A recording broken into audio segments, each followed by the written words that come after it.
తల్లి గర్భము నుండి ధనము తేడెవ్వడు, వెళ్ళిపోయిన నాడు వెంటరాదు. లక్షాధికారైన లవణ అన్నమెగాని, మెరుగు బంగారము మృంగబోడు. విత్తమార్జన చేసి విర్రవీగుటె కాని, కూడబెట్టిన సొమ్ము కుడువబోడు. పొందుగా మరుగైన భూమి లోపల పెట్టి, దాన ధర్మము లేక దాచి దాచి, తుదకు దొంగలకిత్తురో దొరలకవునో.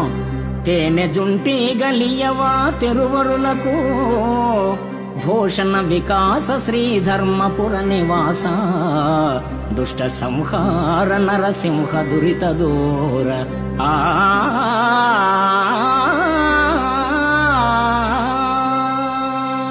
తల్లి గర్భము నుండి అవని తల్లి ఒడిలోనికి వచ్చినప్పుడు వెంట ధనాన్ని తేడెవ్వడు. చనిపోయేడు వేళ సంపద తీసుకుని పోలేడు. ధనార్జన చేసి అహాన్ని పెంచుకుంటాడే గాని, చిత్తాన్ని నీ చరణయుగలి చెంత నిలిపి సొంత శాంతి పొందడు. తుదకు సంపద ఎవరి సొత్తవుతుందో తెలియదు కదా.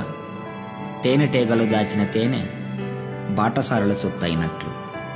నీ పదశ్రవ సుధామయ మందార మాధుర్య విత్తం కోసం ఈ చిత్తం నిలవని శ్రీధర.